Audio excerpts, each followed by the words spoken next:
Bueno, seguimos con el estado de situación patrimonial y tenemos que hablar de propiedades de inversión, otro de los rubros expuestos en el activo. En algún momento era lo que se tipificaba como otras inversiones.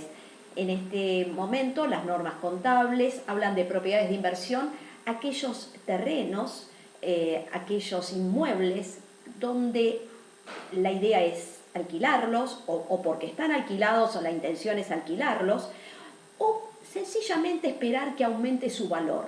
¿Por qué? Porque el ente hizo una buena inversión adquiriendo un inmueble y está especulando con que aumente el valor para luego venderlo. Esos son los casos donde utilizaríamos para exponer a estos elementos dentro de este rubro que se llama propiedades de inversión.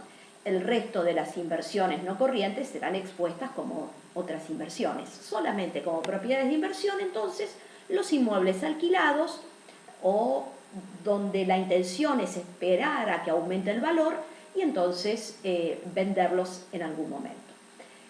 Por supuesto, estos inmuebles, por más que sean alquilados, van sufriendo valor, van sufriendo una desvalorización de valor.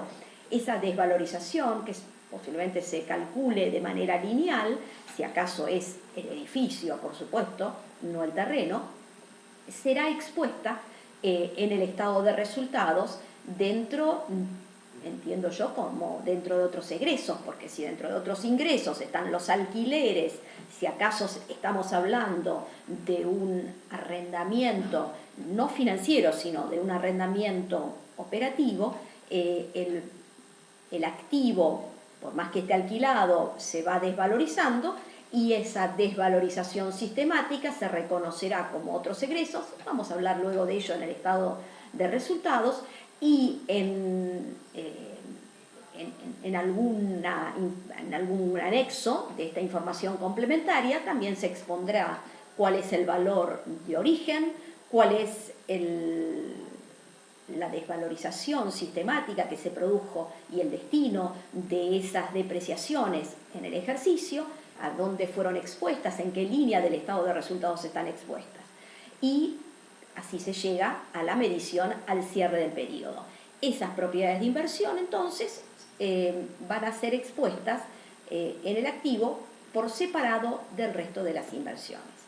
Nos queda el rubro activos intangibles, es decir, a la norma contable se le ocurrió separar los bienes no destinados a la venta en aquellos tangibles, los bienes de uso, los destinados al uso justamente, y los intangibles separados de los bienes de uso, como los denomina la norma, activos intangibles, donde da una caracterización de cuáles son las cualidades que debe tener ese activo para ser expuesto dentro del rubro activos intangibles y también hace una enunciación, la misma norma en materia de exposición, de cuáles son los elementos que se exponen dentro de este rubro. Podemos decir que se trata de algún privilegio, de alguna concesión.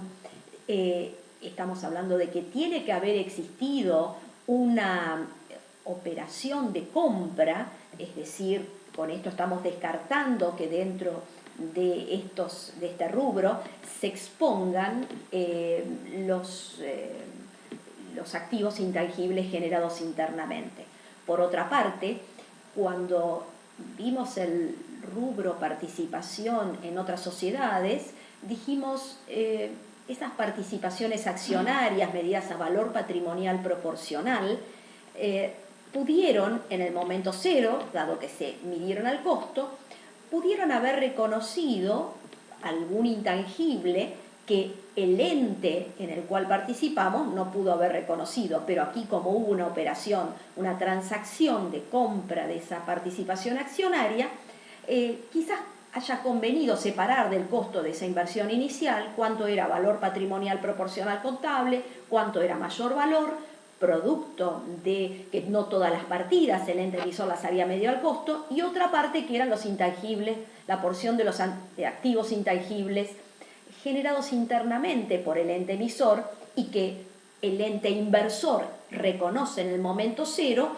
producto de que hubo una transacción de compra. Esos activos intangibles que se generaron en el momento de la compra de la inversión están dentro del valor patrimonial proporcional reconocido inicialmente y por supuesto expuesto en el rubro participaciones en otras sociedades. De ninguna manera, por más que tenga una naturaleza intangible, van a ser expuestos en el estado contable individual, por supuesto, del ente que ha medido esa inversión al valor patrimonial proporcional.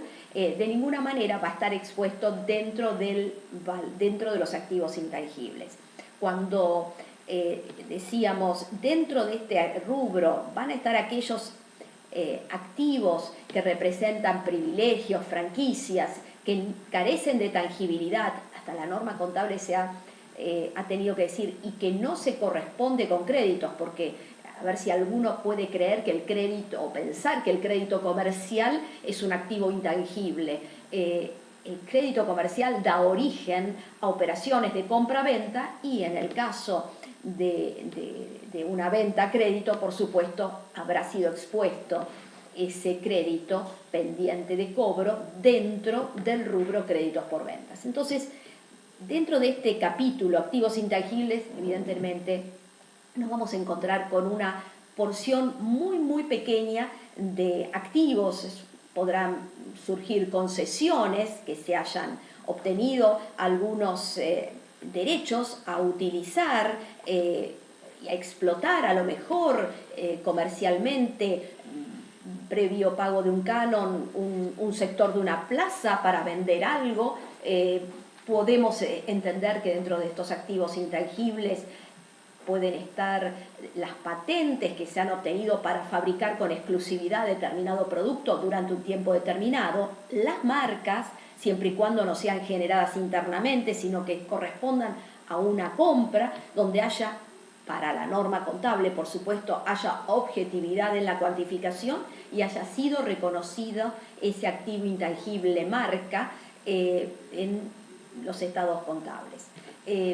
Podríamos estar hablando también dentro de los activos intangibles de alguna erogación que puede beneficiar algún ejercicio futuro, como pueden ser los costos de desarrollo de nuevos productos. Hagamos una distinción entre los costos de investigación y los costos de desarrollo de nuevos productos. Un ente constantemente está investigando nuevos productos. ¿Por qué? Porque las marcas cada día tienen una vida útil que me va a generar la posibilidad de mayores ingresos por las ventas de los productos cada vez menor.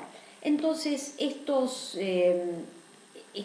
entes constantemente están realizando inversiones en investigación y desarrollo de nuevos productos. Pero lamentablemente todos los costos de investigación que tienen que ver con la creación científica de determinados procesos o nuevos productos, esos costos de investigación no pueden ser considerados como activos, sino que directamente cuando se los reconoce inicialmente se los toma como un resultado negativo. Por lo tanto, dentro de los activos intangibles solamente estarían los costos que corresponden a aquellos desarrollos exitosos de investigación que se van a plasmar en nuevos productos que van a generar distintos ingresos al ente. Entonces, solamente los costos de desarrollo de nuevos productos podrían estar expuestos dentro de estos activos intangibles. El resto de las erogaciones que podrían beneficiar ejercicios futuros, como puede ser en el momento en que se constituye inicialmente un ente, los costos que ha hecho para la constitución de ese nuevo ente, que tienen que ver con honorarios a los abogados, a los escribanos intervinientes por la constitución de esta sociedad. La compra de los primeros registros contables podría ser incorporada dentro de estos activos intangibles, costos de organización, que la misma norma contable hace hincapié en una rápida depreciación que no podría exceder los 5 años. Por lo tanto, también habrá erogaciones que van a beneficiar ejercicios futuros que tienen que ver, como decíamos recién, con estas erogaciones por los costos de constitución, que por la porción no depreciada se expondría dentro de los activos intangibles. El resto de las erogaciones que podrían beneficiar ejercicios futuros, y pensamos en los costos de publicidad para el lanzamiento de nuevos productos, lamentablemente la norma contable, por más que beneficia ejercicios futuros, la norma contable es taxativa y obliga su imputación a resultados en el momento de su devengamiento en forma total. Para completar el activo, hablamos del rubro. Antes de pasar a este nuevo rubro, decíamos recién que habrá un anexo como información complementaria, donde estarán los valores de origen y las depreciaciones acumuladas al inicio y del ejercicio, que correspondan, de corresponder, por supuesto, que correspondan a estos activos intangibles. Y esto tiene que ver también con conservar la misma estructura de información complementaria que observábamos recién con los bienes de uso, porque si dijimos que son bienes de uso, lo que pasa es que unos tienen tangibilidad y los otros carecen de ella, evidentemente la información complementaria no tendría que diferir. Y como último rubro, otros activos, es decir, si hay algún activo que no encuadró con ninguno de los elementos que hemos expuesto con anterioridad, bueno, es el momento de exponerlo dentro de este capítulo. ¿A qué nos referimos?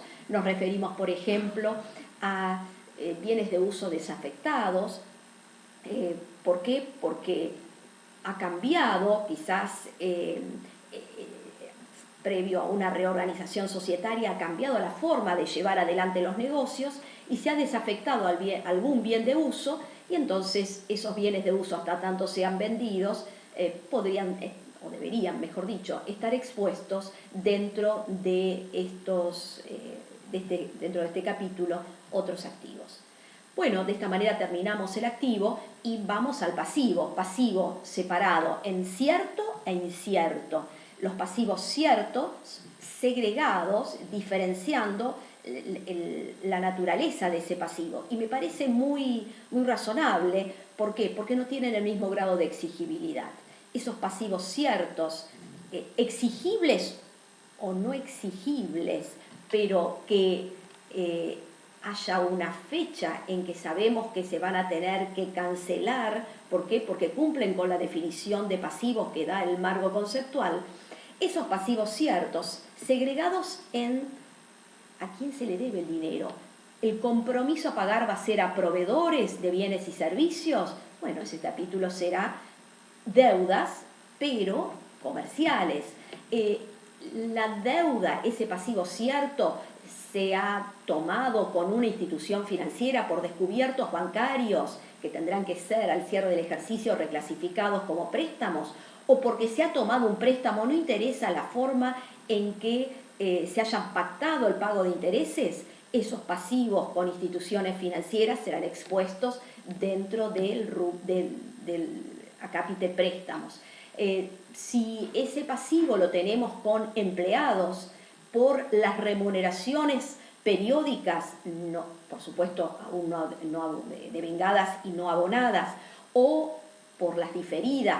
¿Por qué? Porque habrá que reconocer provisiones de acuerdo a cuál sea el cierre del ejercicio económico, provisiones, deudas ciertas, unilaterales, no exigibles, provisiones por aguinaldo o por vacaciones devengadas. Pensemos que el aguinaldo es exigible al 30 del 6 y el 31/12 de cada año. Por lo tanto, el ente que cierra su ejercicio en fecha que no coincida con el 36 o 31 del 12 tendrá que reconocer ese pasivo cierto, que hoy no es exigible, bajo este acápite, remuneraciones y cargas, remuneraciones y aportes patronales. Por lo tanto, también estarán dentro de este acápite todos aquellos pasivos relacionados con retenciones y aportes patronales que no han sido aún depositados. Otro de los acápites que tendríamos que separar dentro del rubro deudas tiene que ver con las deudas con fiscales, las deudas con la FIP, la posición neta del IVA cuando es a favor de la FIP, la posición que corresponda al impuesto a las ganancias, la provisión que se ha reconocido. Entendemos que en este momento los entes tienen que haber aplicado el método del impuesto diferido basado en el estado de situación patrimonial. Por lo tanto, el pasivo habrá que reconocerlo de acuerdo a lo que indiquen las normas impositivas, que nada tiene que ver con el cargo a resultados, porque la coincidencia entre pasivo y cargo a resultados hubiera sido válida tratándose del método tradicional para el reconocimiento del impuesto a las ganancias. El impuesto a las ganancias se devenga considerando el método del impuesto diferido basado en el estado de situación patrimonial. Por lo tanto, habrá que comparar las medidas contables de los activos y de los pasivos con las bases fiscales de esos mismos activos y pasivos, de donde surgirán diferencias. Esas diferencias pueden tener efecto impositivo futuro. Si el efecto impositivo futuro hace que el ente pague más, vaya a tener que pagar más impuesto, tengo un pasivo por impuesto diferido que también surgirá la necesidad de exponerlo justamente bajo este rubro, deudas fiscales.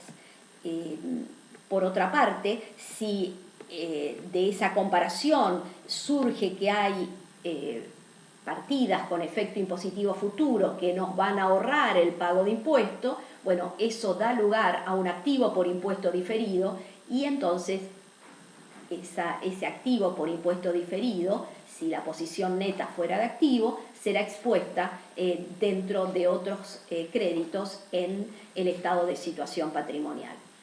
Dentro también del rubro cargas fiscales encontramos las deudas que tengamos por ingresos brutos que no se hayan depositado aún. Bueno, cualquier impuesto, cualquier compromiso que haya asumido el ente por impuestos que aún no ha ingresado, van a tener que ser expuestos bajo este acápite. Por otra parte, también dentro del pasivo tenemos otro elemento que tiene que ver con los adelantos de clientes. Es curioso que en el activo se hayan expuesto los anticipos a proveedores, de acuerdo con lo que indica la norma contable, si han sido anticipos a proveedores por la compra de bienes de cambio, por ejemplo, en el rubro bienes de cambio. Sin embargo, si nosotros hemos recibido un anticipo, hemos recibido un adelanto de un cliente por una operación que aún no se ha perfeccionado, una operación de venta, ese anticipo del cliente va a ser expuesto por separado dentro también de un acápite que se llama adelantos de clientes. Otros elementos que tendríamos que considerar en el pasivo tiene que ver con los dividendos a pagar. Por supuesto, dividendos a pagar en efectivo o en especie aprobados por la Asamblea de Accionistas y que el ente todavía no haya cumplido con ese compromiso. Y cualquier otro compromiso a pagar que hace a deudas ciertas y que no se ha expuesto en ninguno de los acápites anteriores sería considerado como otras deudas. Por ejemplo, podríamos decir dentro de otras deudas los honorarios al directorio, ya sean los provisionados o los que haya aprobado la Asamblea de Accionistas y que no se hayan aprobado aún. Dentro de otras deudas estarían los cobros por adelantado. Imaginemos que hemos cobrado, porque se ha alquilado alguna propiedad, hemos alquilado alguna propiedad y se ha cobrado o el alquiler por adelantado o un depósito por adelantado, que todavía no se ha devuelto porque no venció el contrato de alquiler. Esos elementos que no se han podido exponer dentro de otra línea de este estado de situación patrimonial dentro de deudas, se exponen justamente como otras deudas. Y nos quedaría para otro bloquecito todo lo que tenga que ver con previsiones. Así que deudas ciertas, entiendo que podemos terminarlo aquí por ahora. Gracias.